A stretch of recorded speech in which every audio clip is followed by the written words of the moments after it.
Hola a todos. Hoy día tenemos una gran invitada y para mí es un placer que esté con nosotros porque nos va a hablar de muchas cosas que son una preocupación importante de nuestra población. Ella es justamente Soledad Matus, es muy conocida. Nosotros solamente vamos a hacer alguna referencia nomás. Sí, ella es bioquímica y doctora en ciencias biológicas de la Pontificia Universidad Católica. Realizó además un postdoctorado en el laboratorio de Claudio Hertz, donde se dedicó al estudio de la enfermedad del ELA. Actualmente es investigadora del Instituto Neurociencia Biomédica y encargada del área científica de la Fundación Neurounión. Además, ella tiene varias líneas de investigación, ¿eh?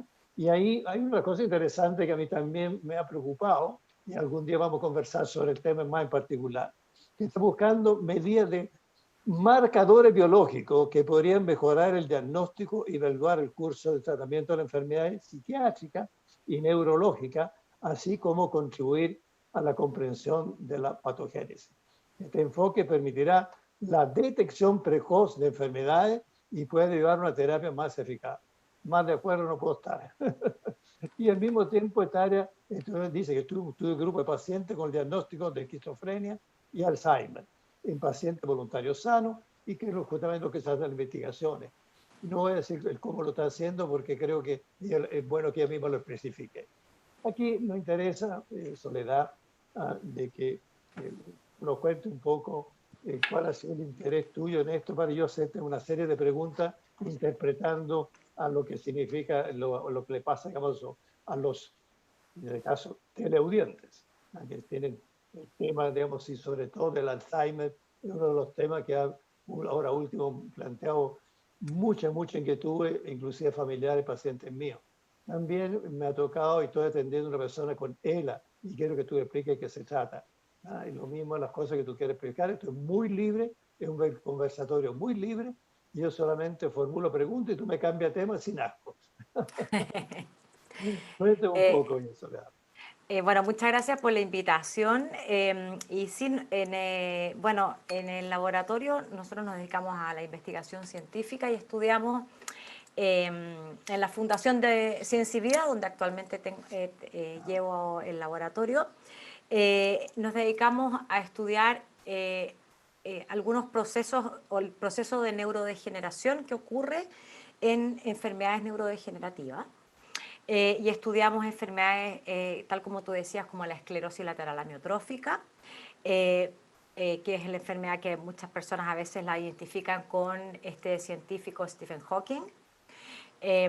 Y también estudiamos el proceso también en otras enfermedades, como el Alzheimer, en particular ahí mirando algunas cosas en áreas muy pequeñitas del cerebro, en términos de los que son lugares pequeños donde ocurren cosas muy importantes.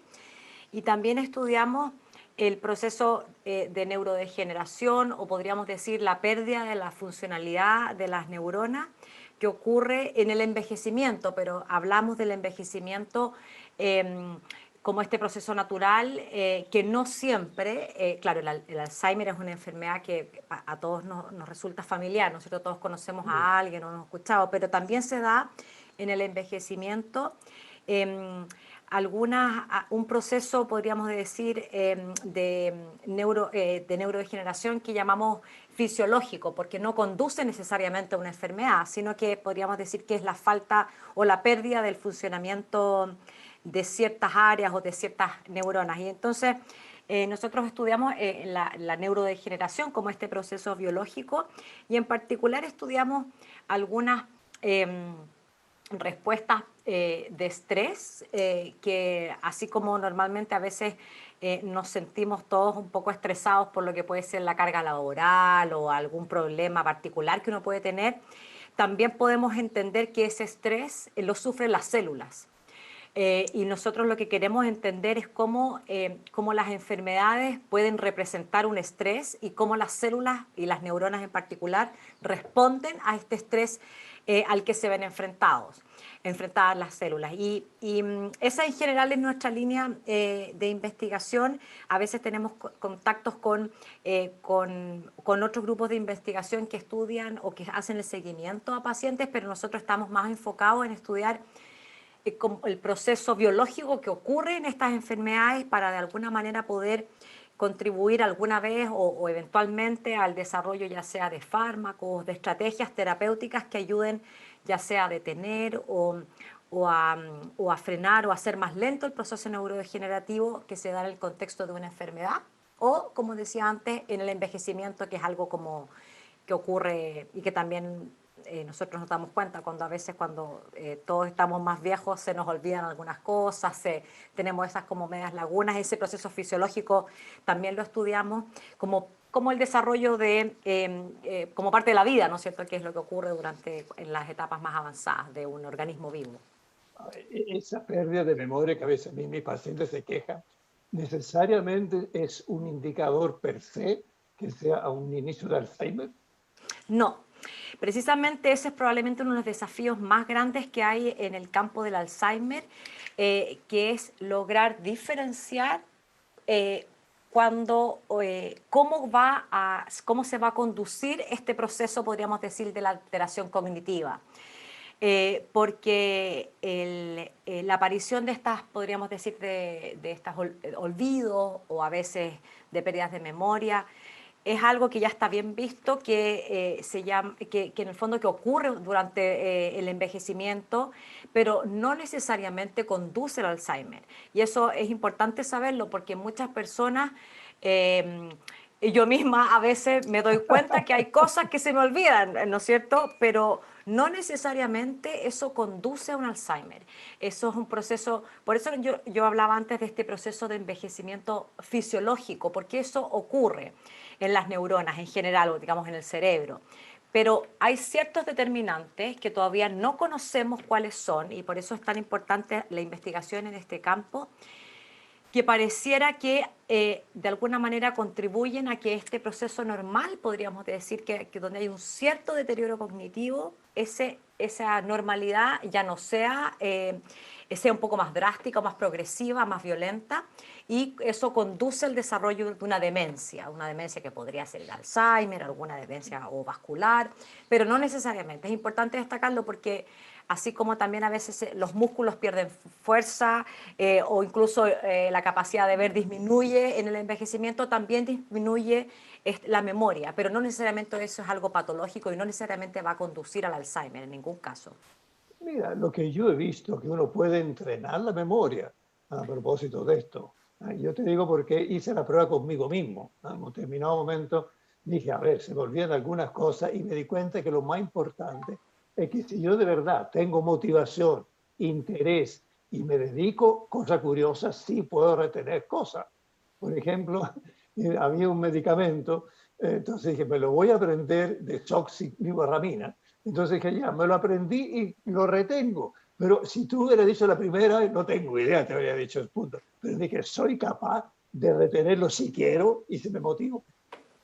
Y efectivamente me doy cuenta que pude. Y hay una serie de ejercicios, sobre todo en el área de la psicología, que funcionan muy bien como para mejorar la memoria, inclusive se puede entrenar la memoria, aunque esté en el hipocampo la función.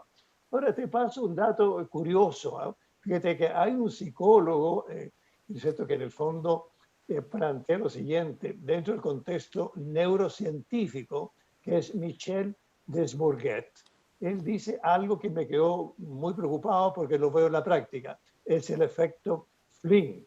¿Qué significa aquello? El efecto Flynn, que nosotros sabemos los psicólogos hace muchos años, significa lo siguiente, que las distintas generaciones iban aprendiendo, iban a mejorar su rendimiento intelectual y su cognición. Y ahora estamos al revés. Hoy día está cada día peor esto. Y entonces estamos entrando en un analfabetismo funcional, estamos entrando en un Dunning-Kruger. ¿Qué pasa? Que la juventud de hoy está perdiendo esta capacidad. Y claro, por la televisión, no voy a entrar en esos detalles por el momento, pero te doy como un dato, ya que nos ha llamado la atención. Imagino que usted como neurocientífico debe preocuparle mucho, que estamos disminuyendo la capacidad intelectual de la gente, que yo lo veo en los alumnos universitarios. Es increíble. No, leen y no entienden lo que leen. Entonces digo, caramba, ¿qué les pasa? Y todo lo hace de forma muy situada. Una área que me interesaría que usted algún día lo preocupara. La otra cosa, le paso el dato que eso conversamos en posterioridad. Hace años atrás, a mí me preocupó buscar justamente marcadores para lo que significa la bipolaridad, ¿no? y empezamos con un estudio planteado en términos teóricos y la Corfo nos aceptó. Después, esa cosa que pasa en otro país. Teníamos el proyecto, un centro de financiamiento, cambió el gobierno y se acabó el proyecto. Ay, Cosa qué que pasa lástima. en nuestro país. Bueno, Sí. cosa que pasa que le vamos a hacer, que hay que ir pendiente que un día lo vamos a conversar. La otra cosa que quiero preguntarte, que una pregunta que siempre se hace, ¿hasta cuándo se desarrolla el nivel neurológico? Lo que yo aprendí cuando estudié neurología, que llegaba hasta los 40, 42 años. No sé si eso ha cambiado. Y también la neurogénesis, que para que tú nos expliques un poco de qué se trata eso. Bueno, a ver, el cerebro yo creo que es un órgano permanentemente en desarrollo. O sea, efectivamente sabemos o sea, ahora sabemos que hay periodos claves del desarrollo en este caso de los seres humanos, donde hay una potencialidad de desarrollar las habilidades, podríamos decir, cognitivas, y que se denomina un periodo de 1000 días, digamos, es un periodo de, ahí está el máximo potencial, ¿no es cierto?, entre la concepción, digamos, a partir de los 3 o 4 meses de embarazo hasta los 2 o 3 años de edad. Ese es como ahí está el potencial máximo, pero eso no significa que después de que de que se desarrolle este potencial, sobre ese potencial ya desarrollado puede permanecer una evolución permanente. Y de hecho está muy conectado con lo que tú me decías antes, que tiene que ver con el uso, básicamente, con la exigencia que uno le pone a este órgano, podríamos decir, que es el cerebro. Porque, y ahí lo podríamos quizás conectar con ese tema de la neurogénesis Eso que me me interesa planteaste, mucho. porque, claro, porque eh, las, probablemente dependiendo de la edad de la persona que puede estar escuchando, a muchos nos enseñaron que la neurogénesis, que uno nace con un cierto número de neuronas y ya luego eso se mantiene o se pierden, pero no hay más desarrollo. Bueno, eso y sabemos que no es así. En la Muy bueno que lo neurogénesis digas. sí, es bueno saberlo. Las neuronas, si bien no tienen la capacidad de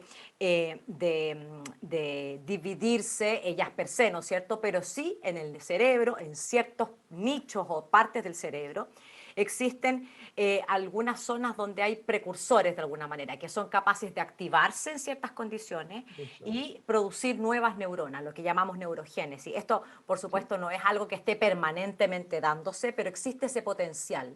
Y eso claro. ocurre a lo largo ocurre en la adultez. O sea, A ver, yo como psicólogo lo que aprendí mi pasada por neurología y después cuando estudié en congresos, esto fue algunos congresos, aprendí algo interesante, que la persona que se hace un nuevo aprendizaje, la cosa le mejora muchísimo, ya sea aprender un nuevo instrumento, e inclusive cosas muy simples, que sea, si usted es diestro, use la mano siniestra, y al revés.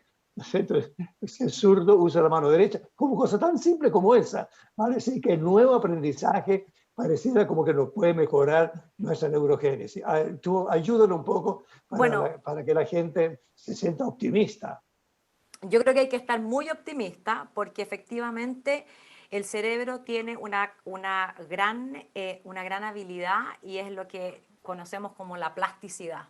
Exacto. Y la plasticidad, que es bien sorprendente porque son estos cambios que ocurren a nivel de las conexiones, ¿no es cierto?, entre las neuronas en la sinapsis, que probablemente ahí, Eso. que es aquel lugar donde se produce la entrega de información, ¿no es cierto?, entre una neurona y otra. Esa sinapsis es muy plástica y es una sinapsis que de alguna manera es, podríamos decir, como el fundamento biológico de lo que llamamos la memoria, ¿no es cierto? Ujú. Y esa sinapsis es una sinapsis que puede cambiar permanentemente y cambia estructuralmente, o sea, no es solamente que se pase más o menos información, sino que además, si uno pudiese como tomar una foto de un cerebro, podríamos decir, no entrenado y de uno entrenado, hay cambios estructurales en el número, en la densidad de las sinapsis, que son estos puntos que de alguna manera dan cuenta de nuestras habilidades cognitivas. Tenemos que hablar de forma muy simple para el público. ¿Ah? Ya, sí, ¿Cuáles son pero las características principales, digamos, para preocuparse frente a una demencia? ¿Cuáles serían, digamos, los signos más relevantes que la persona se preocupe de eso y no de otros? ya, bueno, Dos o tres signos.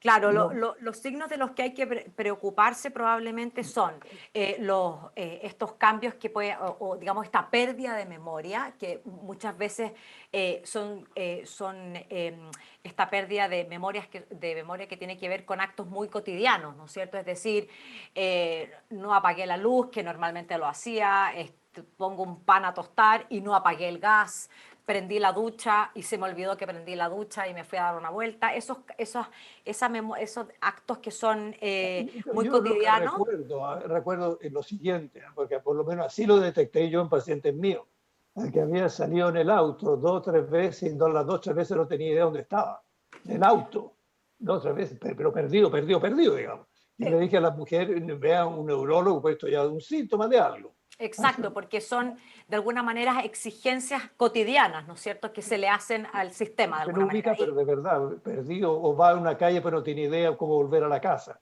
No sé si esos son signos que creo que mencionaron. Eso de todas maneras es un síntoma que Ya. merece Ahora, la perdona que te pena. salte en beneficio del tiempo.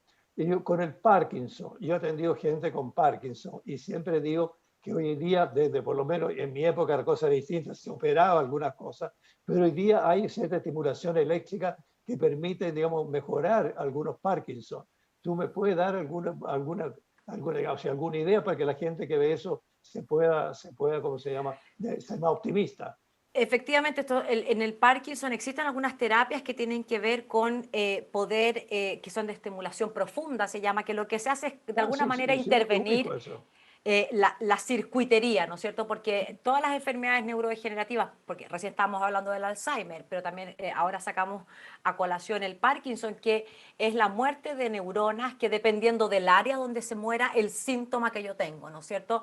En el Claro. caso de esta pérdida de memorias que está en esta área particular, que es el hipocampo, da cuenta del Alzheimer y la pérdida de la conexión, de otro tipo de conexiones en otras partes del cerebro, es la causa del Parkinson, que si uno, lo que se intenta hacer con este tipo de terapias es intervenir eléctricamente algunas áreas del cerebro y en ciertas, no son en todos los tipos de Parkinson, porque el Parkinson es un trastorno del movimiento muy particular, pero hay varios tipos y dependiendo, Hay digamos, de varios cuál tipos de es. Parkinson, bueno que tú lo Exacto. digas, ¿eh? Porque Entonces, yo no conocí es una algunos terapia espásticos que... claro, no es una terapia que se puede ocupar para todos los pacientes, pero sí es una alternativa donde se interviene eléctricamente de alguna manera el cerebro de una persona y eso permite de alguna manera controlar este movimiento involuntario tan característico que se ve en los pacientes. Eso es una posibilidad, pero siempre hay que consultar, por supuesto, al especialista porque no sirve para todos los tipos de Parkinson.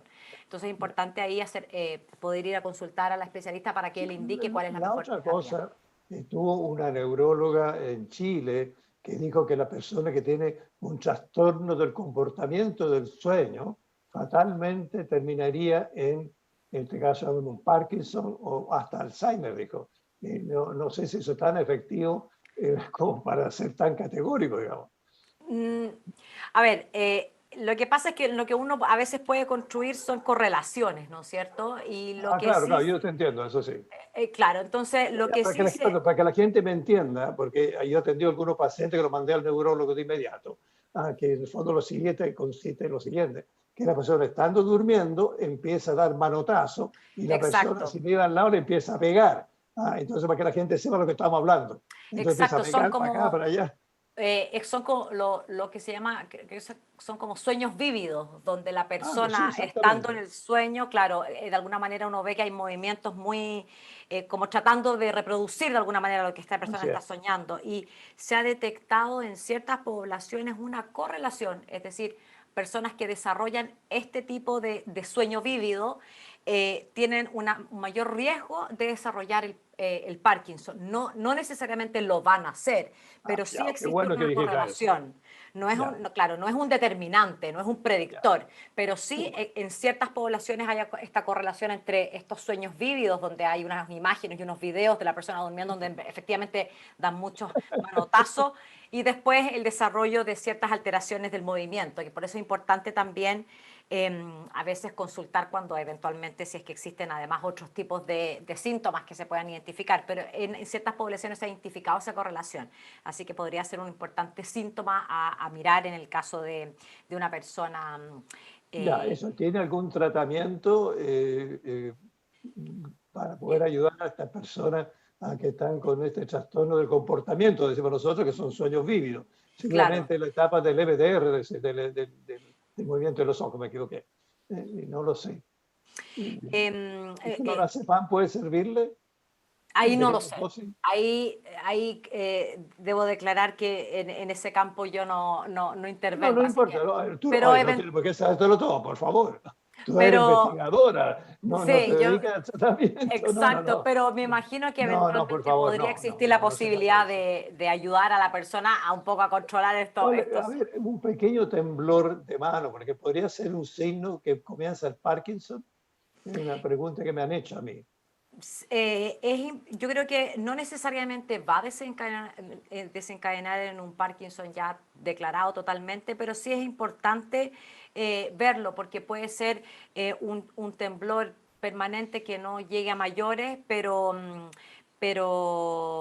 es importante, yo creo que cuando se detectan, así como hablábamos de estas pérdidas de memoria en el Alzheimer, en el Parkinson, es importante cuando las personas, y también hay un factor de la edad, ¿no es cierto?, que es probablemente el mayor factor de riesgo para enfermedades como el Parkinson y el Claro, Alzheimer es la edad. lo Entonces, que yo he cuando podido observar porque yo trabajo con 3 psiquiatras que dan medicamentos y he visto, según yo, alteraciones producto del medicamento que están tomando, que le mm, provoca pequeños temblores. Entonces hay que exacto, diferenciarlo para es que la muy persona no importante. se angustie innecesariamente. Exacto, es muy importante tener la película completa, podríamos decir, porque hay muchos de los remedios que, no sé mucho, pero hay remedios Sí, que hay remedio, en sí. ciertos contextos tienen como consecuencia estos trastornos del movimiento que no tienen nada que ver con el Parkinson, sino que es una consecuencia del medicamento que se toma. Entonces es importante también tener esta imagen completa, ¿no es cierto? Los Eso. medicamentos que se toman, la historia de vida, muchas veces uno tiene que contar, además si es que hay algún familiar, el abuelo, el padre que sufrió de alguna enfermedad neurodegenerativa. Pregunta al Cayo, que hay mucha inquietud. ¿El Alzheimer es heredable?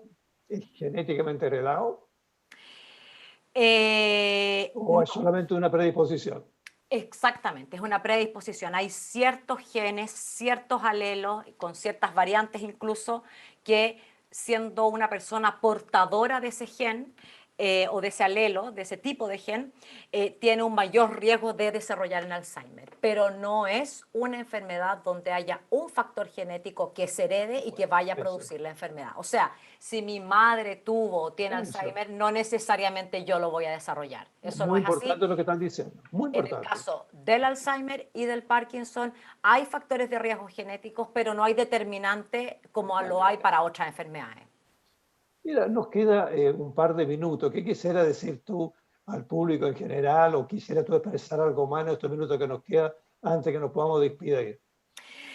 Un mensaje muy breve, que el envejecimiento en general, que como es el factor de riesgo para muchas enfermedades neurodegenerativas, hoy sabemos que es un proceso muy modulable, muy controlable.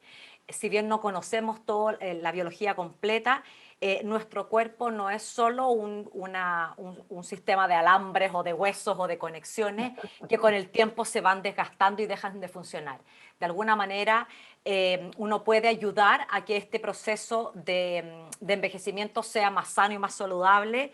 Y cuando uno piensa en el cerebro, probablemente, así como hay mucha gente que se dedica a correr y para poner los músculos muy sanos, probablemente el cerebro hay que usarlo y de esa manera uno también puede ayudarlo a perseverar, a que esté a perseverar, a preservarlo de mejor manera. Yo agradezco, Soledad, agradezco todo lo que tú nos has aportado. Seguramente te vamos a llamar en otra oportunidad, de acuerdo a lo que nos pregunte. Usted puede preguntarnos, mandarnos, ahí tiene un teléfono, nos puede llamar o bien mandar un mail para que podamos eventualmente en el futuro llamar a Soledad de nuevo para que conteste muchos temas relacionados con las investigaciones que está haciendo. Así que todo Y usted yo puede también. con gusto participaré de nuevo. Ya, le mando también mi mail que es agostini.giorgio@gmail.com. Mándenos vuestra pregunta que nosotros la vamos a transmitir a su vez. Y la próxima vez también vamos a tener otro invitado siempre tan interesante e importante para que nos pueda colaborar en esto conversando con ustedes. Muchas gracias, ¿verdad? Y te Gracias, agradezco a Giorgio. nombre de todos los televidentes en este minuto que lo están mirando. Chao, Muchas chao. gracias. Chao, chao.